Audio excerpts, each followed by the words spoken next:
ನಮ್ಮ Janavani Kannada YouTube news ಚಾನಲ್ಗೆ ಸ್ವಾಗತ. ನೀವು ನೋಡ್ತಾ ಇದ್ದೀರಾ ನಮ್ಮ Janavani Kannada YouTube news channel.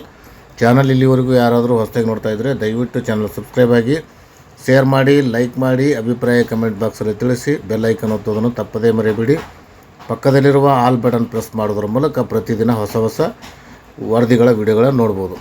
ಬಂಧುಗಳೇ, ಕರ್ನಾಟಕ ಪ್ರಾಂತ ರೈತ ಸಂಘ KPRS ಗ್ರಾಮ ಘಟಕ ಅವನೂರವರು ಸ್ಥಳೀಯ ಪ್ರಾಥಮಿಕ ಶಾಲೆ ಮತ್ತು ಪ್ರೌಢಶಾಲೆಗಳಿಗೆ ಭೇಟಿ ಕೊಟ್ಟು ನಿಯೋಗದೊಂದಿಗೆ ರೈತ ಸಂಘದ ನಿಯೋಗದೊಂದಿಗೆ ಸ್ಥಳೀಯ ಶಾಲೆಗಳಿಗೆ ಭೇಟಿ ನೀಡಿ ಅಲ್ಲಿ ಶಿಕ್ಷಣ ಸುಧಾರಣೆ ಬಗ್ಗೆ ಒಂದು ಮನವಿ ಪತ್ರ ಕೊಟ್ಟಿದ್ದಾರೆ. ಅದು ಏನು ಕೊಟ್ಟಿದ್ದಾರೆ ಅಂದರೆ, ವಿದ್ಯಾರ್ಥಿಗಳನ್ನು ಚೆನ್ನಾಗಿ ಬೋಧನೆ ಮಾಡಬೇಕು ಮತ್ತು ಅವರ ತಿಂಗಳ ಹಾಜರಾತಿ ಇರಬೇಕು ಮತ್ತು ಯಾವುದೇ ವಿದ್ಯಾರ್ಥಿಗಳು ಅಥವಾ ವಿದ್ಯಾರ್ಥಿನಿ ಶಾಲೆಗೆ ಬರೆದಿದ್ದ ಕಾರಣಕ್ಕೆ ಅವರ ಪಾಲಕರನ್ನು ಕರೆಸಿ ಮನವರಿಕೆ ಮಾಡಿ ಶಾಲೆಗೆ ಬರುವಂತೆ ಮಾಡಬೇಕು ಮತ್ತು ಬಿಸಿ ಊಟದ ಬಗ್ಗೆ ಗಮನವಿರಬೇಕು. ಪ್ರತಿ ತಿಂಗಳು ಪಾಲಕರಿಗೆ ನೋಟಿಸ್ ಹೊರಡಿಸಿ ಶಾಲೆಗೆ ಬರುವಂತೆ ಮಾಡಬೇಕು. ಮಕ್ಕಳ ಬಗ್ಗೆ ಪಾಲಕರಿಗೆ ಮನವರಿಕೆ ಮಾಡಿ ತಿಳಿ ಹೇಳಬೇಕು ಮತ್ತು ಪ್ರತಿ ತಿಂಗಳು SDMC ಮೀಟಿಂಗ್ ಮಾಡಬೇಕು ಹಾಗೂ ಪಾಲಕರನ್ನು ಕರೆಸಬೇಕು. ಮಕ್ಕಳನ್ನು ಒಳ್ಳೆಯ ಫಲಿತಾಂಶ ಬರುವಂತೆ ಮಾಡಬೇಕು. ನಾವು ಕರ್ನಾಟಕ ಪ್ರಾಂತ ರೈತ ಸಂಘದವರು ಘಟಕ ಹವನೂರು ತಮ್ಮಲ್ಲಿ ಮನವಿ ಮಾಡ್ಕೋತೀವಿ ಅಂತೇಳಿ ಸ್ಥಳೀಯ ಎಲ್ಲ ಶಾಲೆಗಳ ಮುಖ್ಯ ಗುರುಗಳಿಗೆ, ಮುಖ್ಯೋಪಾಧ್ಯಾಯರಿಗೆ ಈ ಒಂದು ಮನವಿ ಪತ್ರವನ್ನು ಕೊಟ್ಟು ಶಾಲೆಯಲ್ಲಿ ಮಕ್ಕಳ ಶೈಕ್ಷಣಿಕ ಸುಧಾರಣೆ ಬಗ್ಗೆ ಮನವರಿಕೆ ಮಾಡಿಕೊಟ್ಟಿದ್ದಾರೆ. ಅದರ ಬಗ್ಗೆ ನಮ್ಮ Janavani Kannada YouTube news channel ಜೊತೆಗೆ ಹಂಚಿಕೊಂಡಿದ್ದಾರೆ.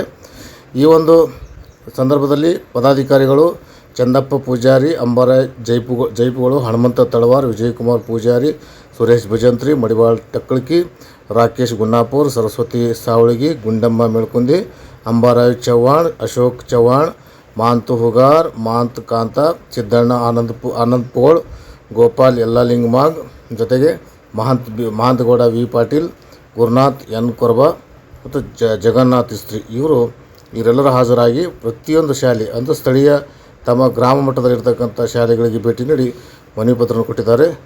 ಈ ವರದಿಯನ್ನು ಹನುಮಂತ ತಳವಾರ್ ಪ್ರಾಂತ ರೈತ ಸಂಘ ಸದಸ್ಯರು ಹವನೂರವರು ನಮ್ಮ Janavani Kannada YouTube news channel ಜೊತೆಗೆ ಹಂಚಿಕೊಂಡಿದ್ದಾರೆ.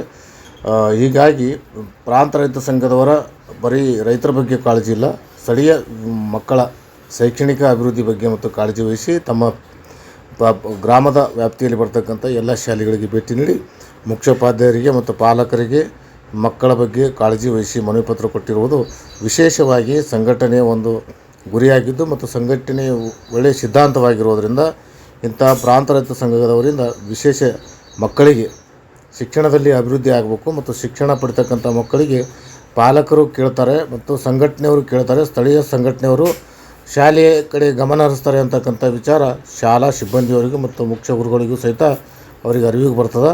ಅವರು ಎಚ್ಚರದಿಂದ ಮಕ್ಕಳ ಬಗ್ಗೆ ಕಾಳಜಿ ವಹಿಸ್ತಾರೆ. ಹಾಗಾಗಿ ಇಂಥ ಕಾರ್ಯಕ್ರಮಗಳು, ಇಂಥ ಉದ್ದೇಶಗಳನ್ನು ಇಟ್ಟುಕೊಂಡು ಸಂಘಟನೆಯವರು ಬೆಳೆಸುವುದು ಒಳ್ಳೆಯ ವಿಚಾರ. ಹಾಗಾಗಿ ಈ ಒಂದು ಸಂದರ್ಭದಲ್ಲಿ ಮನವಿ ಕೊಡುವ ಸಂದರ್ಭದಲ್ಲಿ ಹಾಜರಿದ್ದ ಎಲ್ಲ ಪದಾಧಿಕಾರಿಗಳಿಗೂ ಮತ್ತು ಎಲ್ಲ ಮುಖಂಡರಿಗೂ, ರೈತ ಮುಖಂಡರಿಗೂ ಮತ್ತು ಸಂಘಟಕರಿಗೂ ಮತ್ತು ಪ್ರಾಂತ ರೈತ ಸಂಘದ ಎಲ್ಲ ಪದಾಧಿಕಾರಿಗಳು, ರಾಜ್ಯ ಮಟ್ಟದ ಪದಾಧಿಕಾರಿಗಳು, ಜಿಲ್ಲಾ ಮಟ್ಟದ, ತಾಲೂಕು ಮಟ್ಟದ ಪದಾಧಿಕಾರಿಗಳಿಗೂ ನಮ್ಮ Janavani Kannada YouTube news channel ವತಿಯಿಂದ ಅಭಿನಂದನೆ ಸಲ್ಲಿಸ್ತಾ ಇದ್ದೀವಿ. ಕಾರಣ ಅಂದರೆ, ರೈತರ ಬಗ್ಗೆ ಕಾಳಜಿ ಜೊತೆಗೆ ಸ್ಥಳೀಯ ರೈತನ ಮಕ್ಕಳು ಓದಿ ವಿದ್ಯಾವಂತರಾಗಿ ಮುಂದೆ ಬರಬೇಕು, ಅವರಿಗೂ ಸಹಿತ ಉನ್ನತ ಹುದ್ದೆಗಳನ್ನು ಪಡಿಬೇಕು.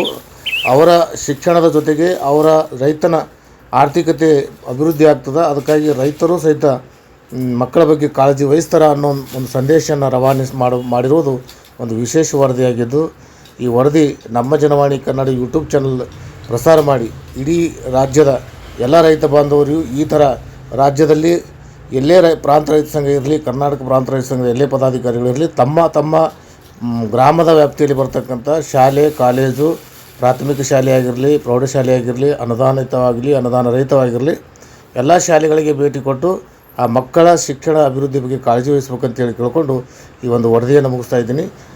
ಧನ್ಯವಾದಗಳು, ನಮಸ್ಕಾರ.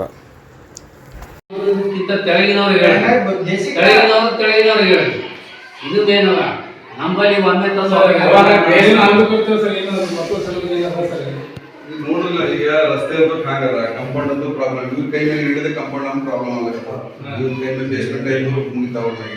ಕರೆಂಟ್ ಅಂತೂ ನೀನು ಡಿಪಾಸಿಟ್ ಕಟ್ಟಿ ಬಂದಿನಿ 9,000 ರೂಪಾಯಿ ಕರೆಂಟ್ ಕೊಡ್ತೀನಿ ಅಂತಾರ. 9,000 ರೂಪಾಯಿ ಡಿಪಾಸಿಟ್ ಹೇಳಿದ್ರು.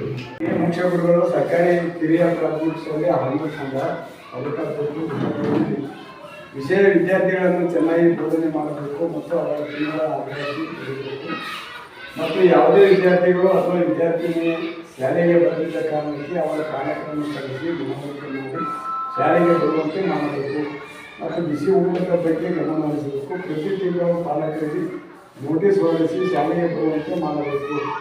ಮಕ್ಕಳ ಬಗ್ಗೆ ಪಾಲಕರಿಗೆ ಮನವರಿಕೆ ಮಾಡಿ ತಿಳಿ ಹೇಳಬೇಕು ಮತ್ತು ಪ್ರತಿ ತಿಂಗಳು SDLC ಮೀಟಿಂಗ್ ಮಾಡಬೇಕು. ಹಾಗೆ ಅಂದ್ರೆ 6 ವರ್ಷದ ಇದು ಮಾಡೋವು ನೀವು ಯಾರು ಕಳಿಸೋದು ನೀನು ಕಳಿಸೋದು ಅವಾಗ ನಿಮಗೆ ನಾವು ಇದರಿಂದ ನಿಮಗೆ ದುರ್ಗನಿಲ್ಲ ನಮಗೆ ದುರ್ಗ ನಿಮ್ಮೇಲಿಲ್ಲ ಅವ್ರಿಗೆ ಒಂದು ಒಳ್ಳೆಯ ರೀತಿ ಅನುಭವ ಕೊಡಬೇಕು. ಮತ್ತು ಇದರಾಗೆಲ್ಲ ಒಂದು ವಿಷಯಗಳ ಬಗ್ಗೆ ನೀವು ವಿದ್ಯಾರ್ಥಿಗಳನ್ನು ಚೆನ್ನಾಗಿ ಬೋಧನೆ ಮಾಡಬೇಕು ಮತ್ತು ಅವರ ತಿಂಗಳ ಹಾಜರಾತಿ ಇರಬೇಕು. ಮತ್ತು ಯಾವುದೇ ವಿದ್ಯಾರ್ಥಿಗಳು ಅಥವಾ ವಿದ್ಯಾರ್ಥಿ ಶಾಲೆಗೆ ಬರದಿದ್ದ ಕಾರಣಕ್ಕೆ ಅವರ ಪಾಲಕರನ್ನು ಕರೆಸಿ ಮನವರಿಕೆ ಮಾಡಿ ಶಾಲೆಗೆ ಬರುವಂತೆ ಮಾಡಬೇಕು ಮತ್ತು ಬಿಸಿ ಊಟದ ಬಗ್ಗೆ ಗಮನ ಹರಿಸಬೇಕು. ಪಾಲಕರಿಗೆ ನೋಟಿಸ್ ಹೊರಡಿಸಿ ಶಾಲೆಗೆ ಬರುವಂತೆ ಮಾಡಬೇಕು. ಮಕ್ಕಳ ಬಗ್ಗೆ ಪಾಲಕರಿಗೆ ಮನವರಿಸಿ ಮಾಡಿ ಹೇಳಬೇಕು ಮತ್ತು ಪ್ರತಿ ತಿಂಗಳು SDLC ಮೀಟಿಂಗ್ ಮಾಡಬೇಕು. ಅಧ್ಯಕ್ಷ ಎಲ್ಲ ಮೀಟಿಂಗ್ ಮಾಡಬೇಕು. ಇದೆಲ್ಲ ಮಾಡಿ ಅದೇ ನೀವು ಸರಿ 15 ಕಮ್ಮ 2 ಕೊಂಡೆ ತಗೋತೀರಿ ಅವರು ಬರಲಿಲ್ಲ ಅಂದ್ರೆ 3 ನೋಟಿಸ್ ಕೊಡಿ ಅವರಿಗೆ ಸಪೋರ್ಟ್ ನಾ ಮಾಡ್ತೀವಿ ನಾ ಬಂದ ನನ್ನ ಗೌರವ ಯಾರು ಮಾಡಿ ಕಾನೂನು ಪ್ರಕಾರ ನಿಮ್ಗೆ ಕಾನೂನು ಪ್ರಕಾರ ಮಾಡಿ 2 ದಿನ ಕಮ್ಮಿ ಕರೆದು ಬರಲಿಲ್ಲ ಅಂದ್ರೆ ನಾವು 3 ವಾರ ಬರಲಿ ತಿಂಗಳ 3 ಮೀಟಿಂಗ್ ಮಾಡಿ ಕಿತ್ತೇವೆ ಯಾವುದೇ ಇಲ್ಲ. ಅಧ್ಯಕ್ಷ ವಿಷಯ ವಿದ್ಯಾರ್ಥಿಗಳನ್ನು ಚೆನ್ನಾಗಿ ಬೋಧನೆ ಮಾಡಬೇಕು ಮತ್ತು ಅವರ ತಿಂಗಳ ಹಾಜರಾತಿಯನ್ನು ಇಡಬೇಕು ಮತ್ತು ಯಾವುದೇ ವಿದ್ಯಾರ್ಥಿಗಳು ಅಥವಾ ವಿದ್ಯಾರ್ಥಿನಿ ಶಾಲೆಗೆ ಬರದಿದ್ದರೆ ಕಾರಣಕ್ಕೆ ಅವರ ಪಾಲಕರನ್ನು ಕರೆಸಿ ಮನವರಿಕೆ ಮಾಡಿ ಶಾಲೆಗೆ ಬರುವಂತೆ ಮಾಡಬೇಕು ಮತ್ತು ಬಿಸಿ ಊಟದ ಕಡೆಗೆ ಗಮನ ಕೊಡಬೇಕು. ಪ್ರತಿ ತಿಂಗಳು ಪಾಲಕರಿಗೆ ನೋಟಿಸ್ ಹೊರಡಿಸಿ ಶಾಲೆಗೆ ಬರುವಂತೆ ಮಾಡಬೇಕು. ಮಕ್ಕಳ ಬಗ್ಗೆ ಪಾಲಕರಿಗೆ ಮನವರಿಕೆ ಮಾಡಿ ತಿಳಿ ಹೇಳಬೇಕು ಮತ್ತು ಪ್ರತಿ ತಿಂಗಳು SDLC ಮೀಟಿಂಗ್ ಮಾಡಬೇಕು. ಹಾಗೆ ಪಾಲಕರನ್ನು ಕರೆಸಬೇಕು. ಮಕ್ಕಳನ್ನು ಒಳ್ಳೆಯ ಫಲಿತಾಂಶ ಬರುವಂತೆ ಮಾಡಬೇಕು. ನಾವು ಕರ್ನಾಟಕ ಪ್ರಾಂತ ರೈತ ಸಂಘದ ಘಟಕ ಹವನೂರು ತಮ್ಮಲ್ಲಿ ಕಳಕಳಿಯಿಂದ ಮನವಿ ಮಾಡಿಕೊಳ್ಳುತ್ತಿದ್ದೇವೆ.